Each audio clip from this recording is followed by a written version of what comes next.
La trascendencia de la humanidad se da de diferentes formas. Algunos lo hacen en forma anónima y silenciosa, con su lucha en el día a día, en su vida cotidiana. Otros no. Otros trascienden por sus ideas, por sus creaciones, por sus pensamientos. Por eso, hasta el día de hoy, hablamos de amor platónico, en recuerdo al idealismo del filósofo griego de las espaldas anchas. Otras veces decimos el giro copernicano, en recuerdo de aquel Copérnico que estableció un cambio total en la concepción que se tenía de la Tierra con respecto al Sol. Y ahora, en tiempos de pandemia, a veces se tiene una visión pesimista y se dice es un pensamiento malthusiano, porque aquel que señaló que mientras la población crece en progresión geométrica, los alimentos lo hacen en progresión aritmética y anunciaba el fin de la Tierra. El derecho no escapa a esto. Por eso es que escuchamos hasta el día de hoy del triángulo quiovendano para referirnos al proceso, o a la pirámide kelseniana para referirnos a la jerarquía normativa. Y esto no tiene fin. En nuestros días, el garantismo procesal, la forma que se tiene de entender el proceso como la última garantía de la libertad, tiene un mentor, tiene un abanderado, que justamente se hace sinónimo de garantismo procesal. Es Adolfo Alvarado Belloso, y justamente de eso hablaremos el día de hoy. Soy Guido Aguila Grados y le doy la bienvenida al programa 138 de Tribuna Constitucional. Adolfo Alvarado Belloso o el garantismo procesal. No olvide suscribirse, no olvide difundir. Empezamos ya. Decir Adolfo Alvarado Belloso y garantismo procesal es hablar de las dos caras de una misma moneda. Y es que, claro, el jurista rosarino, desde hace más de un cuarto de siglo, dirige la maestría en Derecho Procesal en la Universidad Nacional de Rosario, Argentina, por la cual hemos pasado más de 1.500 alumnos provenientes desde el norte de México hasta la Patagonia, hasta el sur argentino. Y durante todo este tiempo ha prohijado un proceso dentro de lo que viene a ser un Estado constitucional de derecho. Esto es lo que se llama el garantismo procesal. Y no solamente lo ha predicado, no solamente ha hecho del garantismo procesal el evangelio de su vida profesional, sino que además de ello lo defiende con un entusiasmo y con un convencimiento y con una lógica que, claro, en algunos círculos, sobre todo dominados, digamos, por ciertas vanidades, intolerancias, lo han desterrado de determinados ámbitos. Sin embargo, entendemos, no solamente por una cuestión afectiva de gratitud, sino ya en el ámbito estrictamente académico, es el proceso de todo Estado republicano. Seguramente con Alvarado Belloso nos une una relación sentimental, amical, afectiva, muy fuerte, que ya la dejaremos para narrar las múltiples anécdotas en la sección Caminando entre Gigantes. Aquí no, aquí vamos a tratar de alguna manera, claro, con las limitaciones que no son propias, de poder replicar esto del ámbito del garantismo procesal para que se pueda entender de una vez por todas cuál es el proceso que necesitamos en nuestros países. ¿Qué es el garantismo procesal? Sería la pregunta que cae por fuerza de gravedad. Y tendríamos que decir lo siguiente. El garantismo procesal es aquel movimiento filosófico, jurídico y político que busca, que pretende, que aspira el respeto irrestricto de las garantías constitucionales para que el ser humano, para que la persona defienda sus derechos en el marco de las declaraciones constitucionales y convencionales. ¿Por qué decimos que tiene una naturaleza filosófica? Porque necesariamente apunta al ser humano. Un Estado que se diga que es un Estado democrático, social y constitucional de derecho no puede, bajo ninguna circunstancia y con ninguna excepción, colocar al Estado ni siquiera a la misma altura de la persona. Es todo lo contrario. El Estado debe proveer todo para que esa persona no solamente viva con dignidad, sino con bienestar y con seguridad. ¿Por qué viene a ser jurídico? Porque esto se hace dentro del orden de la ley, con mayúsculas, que es la Constitución y la Convención Internacional de Derechos Humanos de San José de Costa Rica, sino también la ley con minúscula, que vienen a ser las leyes orgánicas, las leyes procesales y demás. ¿Y por qué decimos que es político? Porque de alguna forma el proceso es el instrumento para el control del poder. Cuando nosotros en diferentes programas hemos señalado cuál es el sentido de la Constitución y cuál es el sentido del movimiento constitucional. Es justamente el control del poder, que en algún momento se concentró en el Ejecutivo. Es más, las monarquías absolutistas concentraban todo en el Ejecutivo. Entonces la gran labor del constitucionalismo inicial fue tratar de colocar algunos pesos en el legislativo para poder equilibrarlo. Y claro, como el legislativo tiene una legitimidad democrática que nace de la ciudadanía, se pensaba, se tenía el convencimiento, y así tiene que ser, que definitivamente buscaba los intereses de las personas.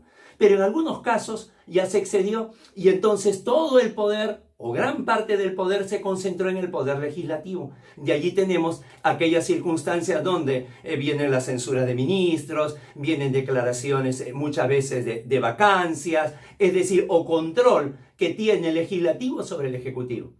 Empero, en nuestros tiempos, donde se está concentrando el poder ya no es en el Ejecutivo ni en el Legislativo, sino se está concentrando en los órganos jurisdiccionales, muy en especial en las Cortes y Tribunales Constitucionales. Y entonces no se advierte muchas veces que el constitucionalismo es el control del poder de donde venga, no necesariamente el Ejecutivo o el Legislativo. Claro, cuando se dan estos excesos, finalmente van a terminar en el Poder Judicial, pero hoy día, ya culminando la segunda década del siglo XXI, han aparecido otros tipos de poder. El poder económico, el poder mediático, el poder político que no está allí representado, pero que tiene una invisibilidad que no le hace freno, digamos, a las acciones que puedan tener. Entonces, cuando tenemos que este movimiento, que tiene esta triple naturaleza y que está justificada, busca el respeto de la persona, tiene que hacerlo en el marco de lo que declara la Constitución y lo que declaran las convenciones de derechos humanos. Por eso no tiene sentido cuando se trate de quien se trate. Si acá estamos hablando de una persona, si aquí estamos hablando de un ser humano, los procesos se desarrollen con esa vulneración de los derechos.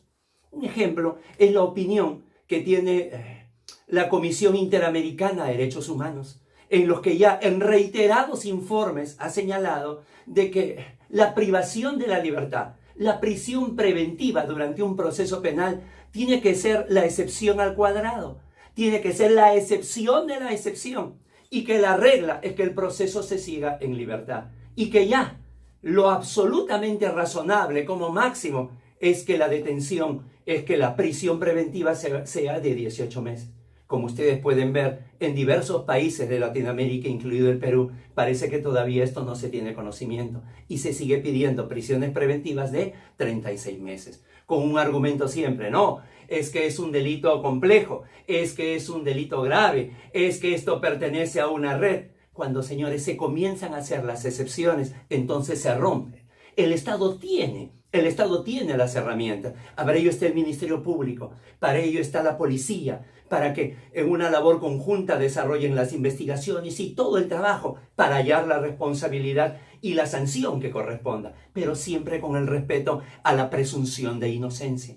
En ese sentido, no solamente es indicado por la Constitución de cada país, sino también es indicado por las convenciones. Y ese mecanismo, ese escudo, esa protección que tiene el ciudadano, a eso se llama proceso. Por eso es que nos parece que el siguiente paso, ya conociendo lo que es el garantismo procesal, es saber qué cosa es un proceso.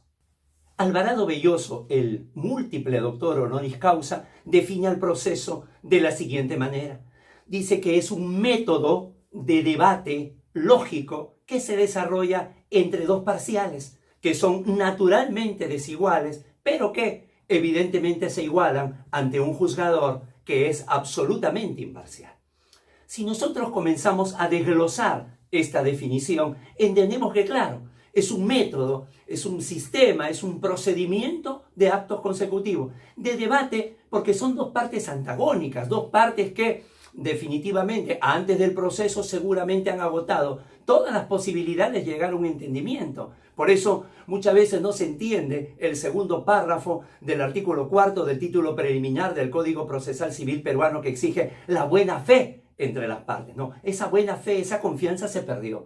Luego dice que es lógico porque, claro, estamos hablando de una sucesión. Hay una demanda con una afirmación, hay una contestación de la demanda con una negación, luego el juez con la afirmación y la negación lo confirma para finalmente con una alegación llegar a lo que es el objeto del proceso, la sentencia que es una forma de norma, que es la norma general traída ya al ámbito particular. Y claro, cuando menciona que hay aquí dos sujetos, dos partes que son naturalmente desiguales, es porque de esa forma se llega al proceso. Aquel deudor y aquí la entidad bancaria, aquí el marido y acá la mujer, aquí el ministerio público y acá el inculpado. Llegan de una forma desigual, pero que logran la igualdad jurídica, procesal, con lo que viene a ser el punto cardinal del proceso y con ello del garantismo procesal, que viene a ser la imparcialidad judicial.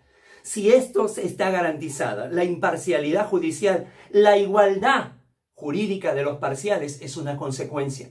Esta igualdad será quimérica, será utópica si es que primero no se da esta imparcialidad. En tanto la imparcialidad del juez, insisto, sea férrea, se va a mantener el triángulo equilátero. De cualquier otra forma, si ésta se mueve a cualquiera de los dos lados, siquiera a algunos grados, entonces ya no será un triángulo equilátero, será acutángulo, será obtusángulo. Pero ¿en qué se basa en esa imparcialidad? ¿Cómo la podemos garantizar? De tres maneras. No solamente la imparcialidad propiamente dicha, es decir, no tener un interés o una cercanía o animadversión con respecto a las partes, sino además con una independencia de todos los poderes que ya hemos mencionado, no solamente del poder político, no solamente de los poderes regulados, los visibles, sino también de los invisibles. Y por último, una terminología que no se utiliza mucho en nuestro país, que se llama la imparcialidad, o sea, no hacer lo que hacen las partes, por eso es el tercero, es imparcial, no puede ser parte. Y entonces, si las partes alegan, definitivamente el juez no puede alegar. Con esa misma lógica, si las partes prueban, el juez no puede probar. Y cuando estamos ante derechos dispositivos, evidentemente esa igualdad en la que llegan las partes, si hay una actuación probatoria, oficiosa de parte del juez, se acabó esa imparcialidad. Pero donde más se nota es en el ámbito penal. Y es allí donde Alvarado hace un razonamiento que es el siguiente y que es absolutamente entendible e irrecusable. ¿Qué pasa si en un proceso penal hay una duda acerca de la responsabilidad o no del inculpado? Entonces se dice, muy bien, hay que actuar prueba de oficio. Perfecto. Entonces con esa prueba de oficio pueden darse 4 posibilidades. La primera, que no se actúe. Y si no se actúa por alguna razón, queda en el mismo estado en que se encontraba. Por lo tanto, presunción de inocencia. La segunda, que se actúe y sea completamente anodina, de tal manera que no genere ningún cambio a la situación. Otra vez, presunción de inocencia. La tercera, que se actúe y favorezca al inculpado, con lo cual su presunción de inocencia no solamente se mantiene, sino se ha fortalecido. Y la cuarta y última postura es que, actuada la prueba de oficio, justamente pueda servir para condenar al inculpado. Y entonces viene la conclusión con una lógica irrebatible. Si de 4 posibilidades al actuar una prueba de oficio, una es para condenar y la demás para que se continúe igual, ¿cuál es la razón de la prueba de oficio? Para condenar. Es decir, se hace una excepción a algo que no debe tener excepciones, que es la presunción de inocencia. Atención, esto muchas veces, desde las otras voces, se dice, no, esto significa impunidad.